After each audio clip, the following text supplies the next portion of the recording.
You are about to watch Standing Strong with Waylon Myers. This show is to encourage people that it's okay to talk about certain things to help lift them up and know they are strong. I hope you enjoy this show as I want to be real, honest, and inspiring. This is Standing Strong with Waylon Myers. As I'm strong and I know my life is very important. Block out the bullies, cause your life is important. Hello everyone, and ho ho ho, Merry Christmas. All right, this week's episode is the Standing Strong with Waylon Myers Christmas week interview, and my special guest is KatherineNorland. I'm so excited to bring you on this inspiring episode. And before we get it started, I want to read an inspirational quote. The best Christmas gift is to realize how much you already have. And now, sit back and enjoy KatherineNorland's episode of Standing Strong with Waylon Myers. KatherineNorland is an actress, author, poet, and filmmaker. She was born with two different eye colors, which makes her unique. She is an encouragement coach that gives you inspirational messages.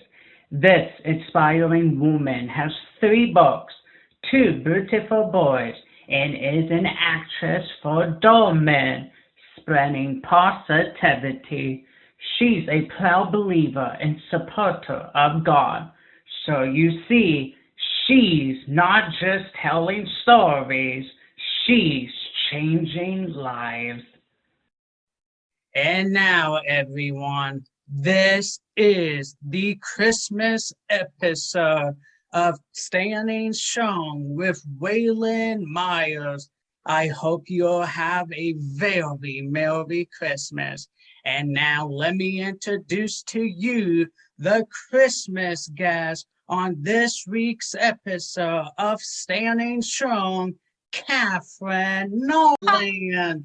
What's up, Katherine? How are you doing today? I am doing well. What an enthusiastic greeting for me. Yeah. I love it. Thank you. Can you share a little bit about yourself to the viewers? Sure. So I'm KatherineNorland, and I'm a lot of things in life. People seem to know me from the Dhar Mann YouTube series, which is also on Facebook and TikTok. I've done about 120 episodes with Dhar Mann, but before that and beyond that, I am a wife. I am a mother of 2 boys. I have a 3-year-old and a just turned 14-year-old, and I am an author of 3 books. I'm developing an online course, which I just launched, called You Are Worthy. And that's to help people who have self-worth issues, self-esteem issues, so they can be able to see themselves in the proper light, to be able to love themselves the way God loves them, so they have the courage and the confidence to go after their dreams in life. Awesome. I love that. Thank you. You're welcome. Were you a victim of bullying? If so, how did you overcome it? And if not, what advice would you give on bullying?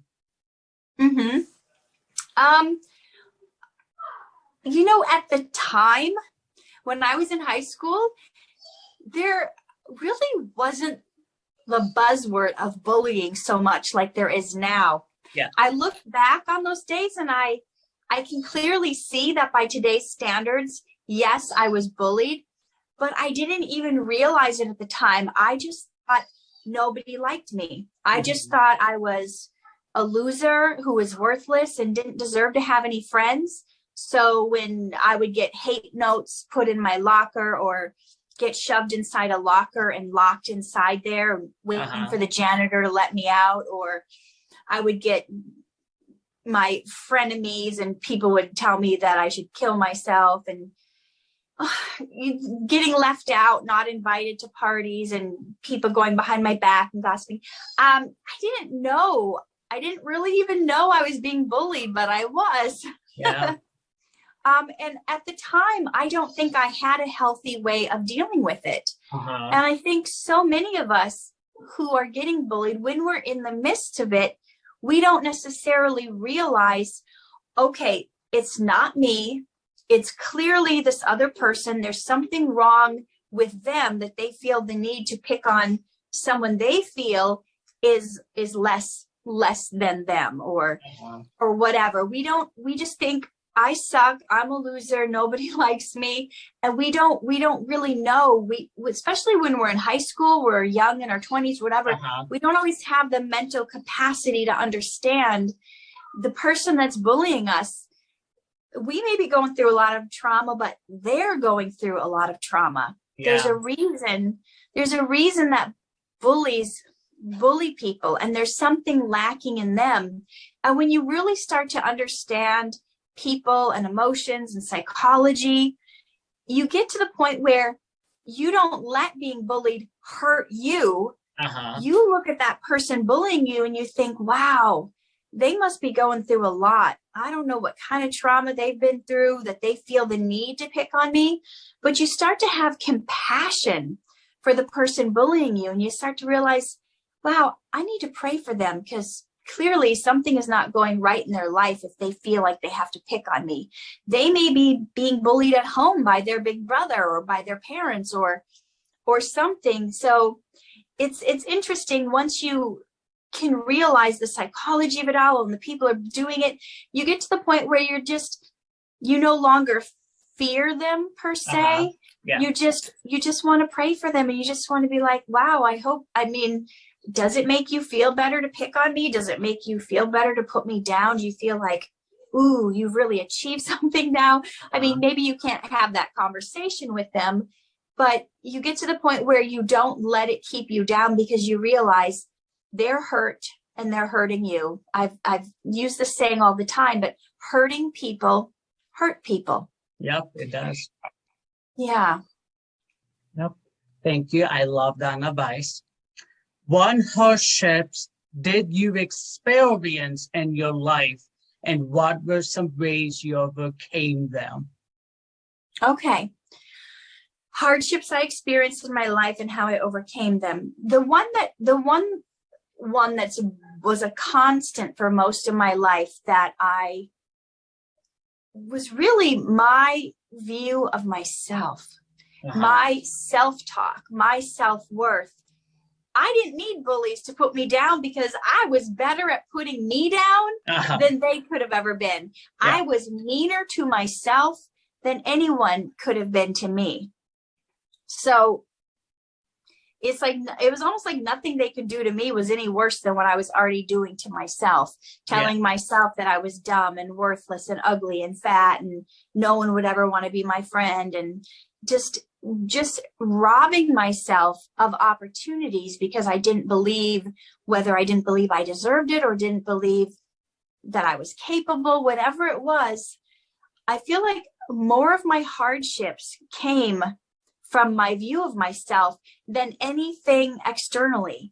Yes, I went through external hardships. Yes, there was things thrown at me that was just really rocked my world. Yeah. But it was all in how I chose to handle it, my self-talk, and that kept me down more than anything. And how I got over that was I had to learn to be my own friend. When I didn't have any friends, or when I had friends that were more like enemies, I had to learn how to be kind to myself. I had to learn to treat myself the way I wanted to be treated. You know, we always hear that saying about the golden rule, treat others the way you want to be treated. But I wasn't even treating myself kindly. So why would I expect others to treat me with respect or in a kind way when I wasn't even doing that for myself? And what we don't realize is how we treat ourselves and what we allow into our lives, how we allow others to treat us, is showing them what they can do to us. If you're constantly putting yourself down and pointing out your flaws, you then give permission to everybody else to put you down and point out your flaws. So the level of respect you treat yourself with and what you allow shows other people what they can do to you. So I shouldn't have been shocked when people would mistreat me and bully me and, you know, put me down and exclude me, because I was doing that to myself. So it shouldn't have surprised me, because we model how we want to be treated, whether we know it or not. Yep, absolutely. I love that. How do you relieve or manage stress? For me, stress builds up when my emotions and thought life are out of whack. Yeah. And it's not necessarily, yes, sometimes stress does come from outward things, like my car payment's due tomorrow and I don't have the money for it. That is an outward stressor, but it's more of what you let that do to your insides. If you let it really freak you out, you get into this like tailspin where you're so out of sorts and emotional about it that even if there is a solution, which there usually is, you're not able to think of it because you're so out of sorts, and you've run through in your mind all the worst case scenarios of your car getting repoed, then you can't get to your job, then you're going to get fired, then you won't have money for food, then you're going to starve, and you're going to lose your house. And we take this simple little thing of, I don't have money for my car payment tomorrow, to mean we're going to be out on the streets homeless. Yep. Because we can let it go crazy in our mind. So absolutely.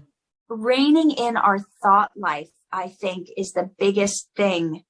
I think reining in our thought life is the biggest thing to handle stress and any other emotion that comes our way. There's this like real visceral, this real like physical feelings that rise up in us. And whether it's fear or anxiety, they rise up in us, and it makes this physical thing happen to our body, whether it makes us clinch and stay in place or gets us all nervous. And so because we're having like a physical reaction, sometimes we make that mean that the thoughts we're having are real, just because it's manifesting in a physical way. But if we can learn to separate the feelings that we're having from the problem that we're having, and not making them mean, okay, this is the truth, that I'm not going to be able to make it and I'm going to end up homeless because I'm feeling a certain way.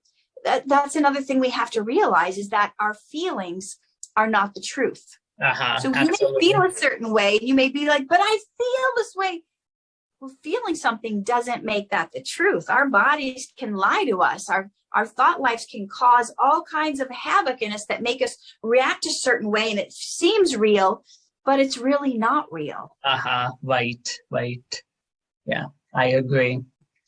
Do you have a favorite inspirational quote that sticks to you to never give up?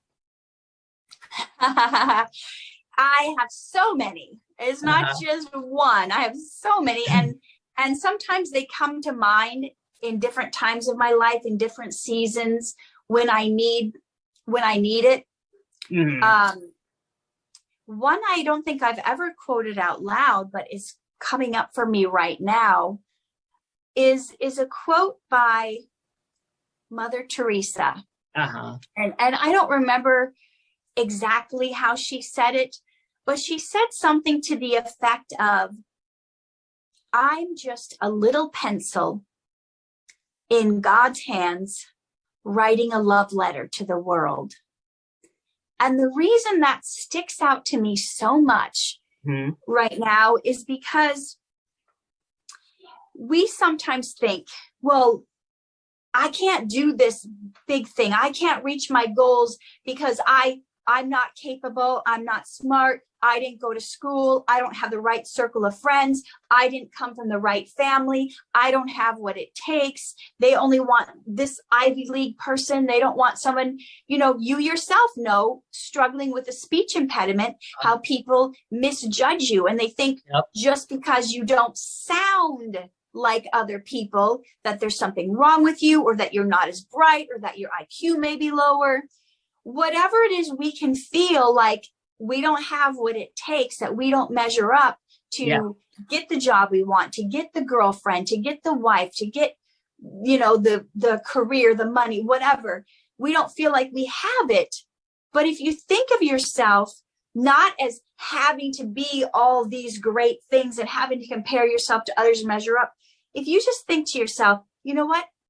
I'm just a little pencil. I don't have to do anything. I don't have to be anything. I just have to allow myself to be in the hand of God and allow him to use me to write the love letter to the world. Yeah. That's the only thing we need to do, is however imperfect we are, is to just be that little pencil that God uses to write the love letter to the world. Yeah, I love that. Yeah, for the longest time, I was always hard with myself over my speech impediment. And then all the advice Lily and Garcia has gave me over the years, I felt comfortable being on camera today. So I am thankful to have been bullied over my speech. It just made me who I am today. And I thank God for that. Amazing. You're using it to your advantage. What would have stopped you, you're allowing that stumbling block to be your stepping stone to get you to your goal.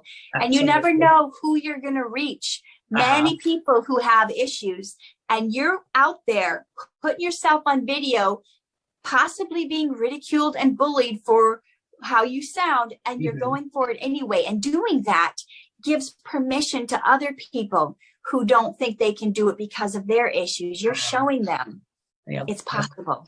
Thank you. Yep, I know it is possible.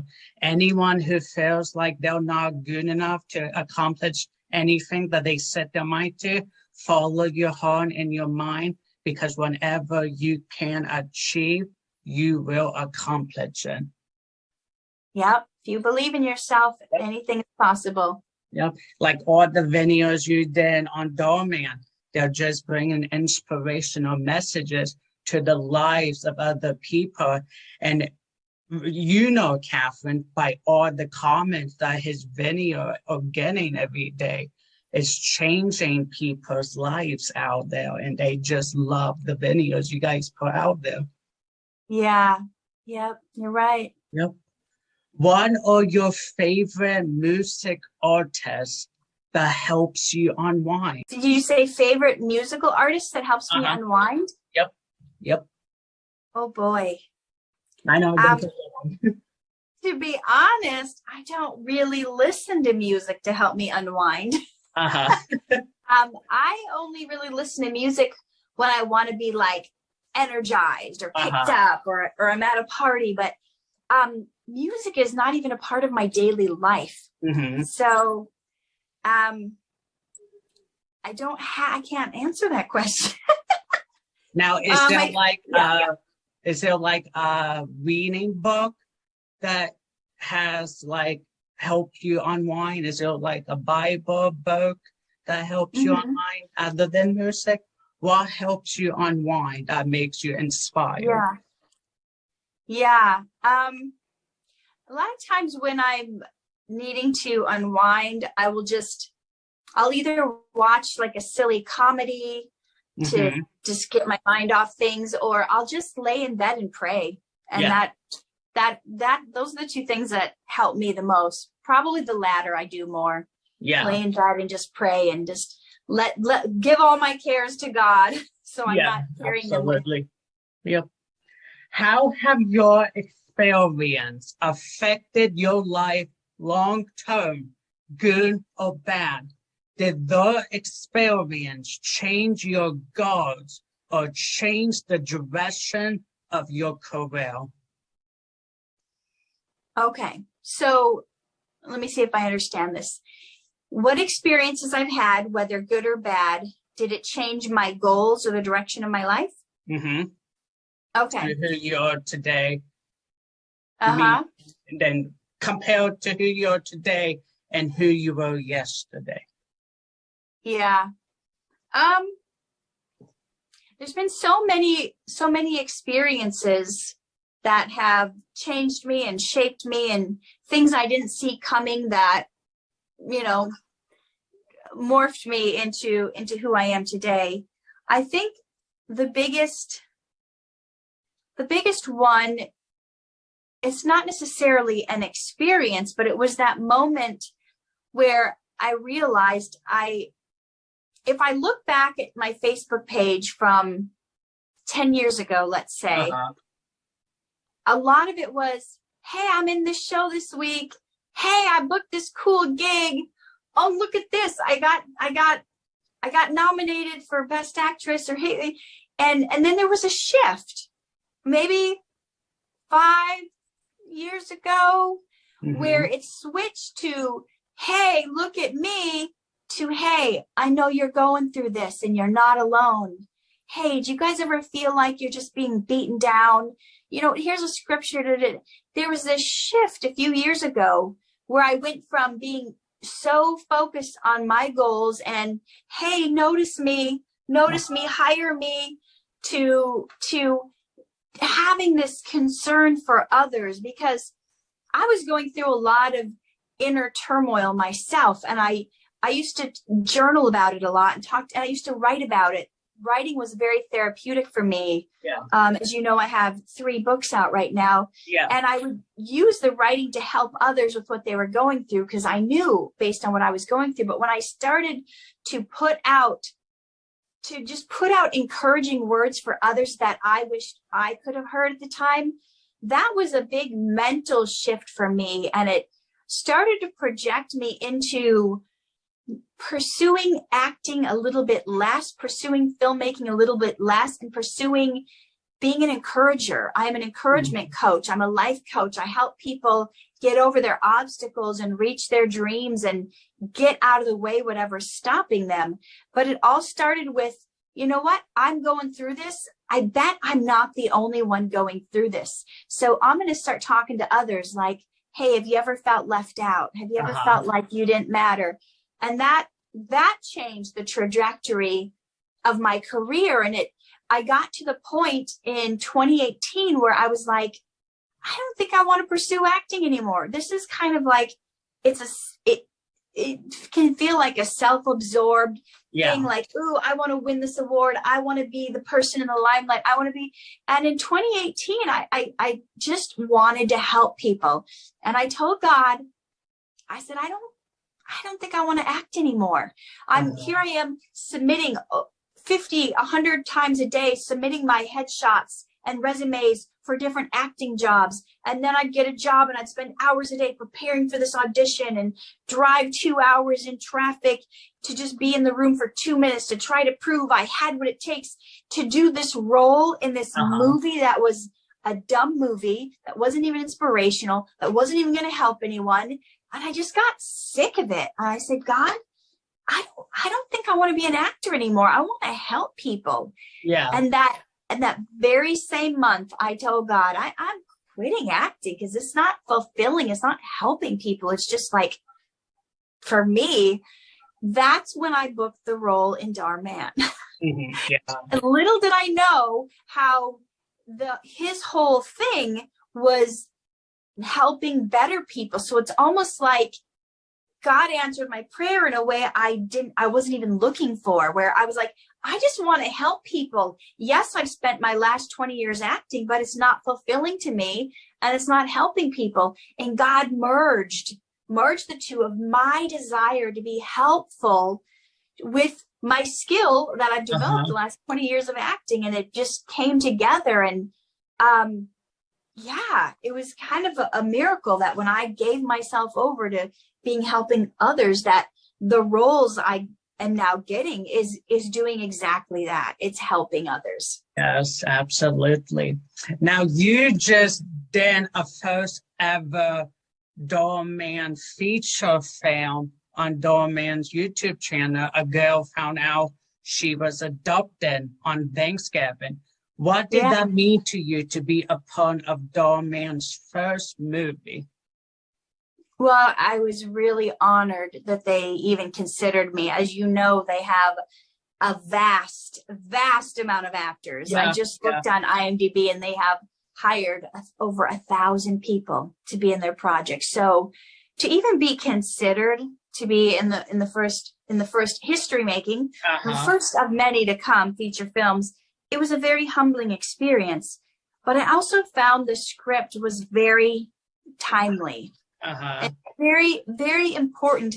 Not even just to people who've been adopted, but also to people who sometimes don't feel like they fit in with their own family, don't feel like they fit in with their own friends, to realize, you know what, just because I'm part of this family doesn't necessarily mean, you know, it's not always an indication of whether we're going to be loved or not. And sometimes, you know, your family, you don't get to choose, but your friends and the people you surround yourself, you do get to choose. And sometimes we learn, you know, when we have a mother or father who mistreats us or neglects us, sometimes we find friends along the way that treat us better than our own family.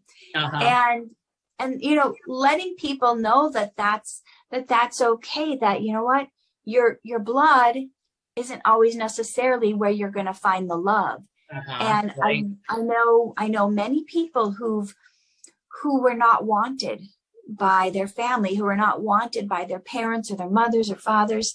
And they have this thing in them where they keep saying, but she's supposed to love me. She's supposed to, but they don't. And people can be very hard on themselves and feeling unworthy and undeserving because the people who are supposed to love them don't. But I would really question, well, are they supposed to love you? Because if they were supposed to, they would. So obviously the love has to come from somewhere else. First and foremost, from your connection with God. And secondly, your connection with yourself. If you can get that love of God and that love of yourself, then the love from others is going to come so much easier. And if it doesn't, you still have a sturdy foundation until God brings the right people into your life.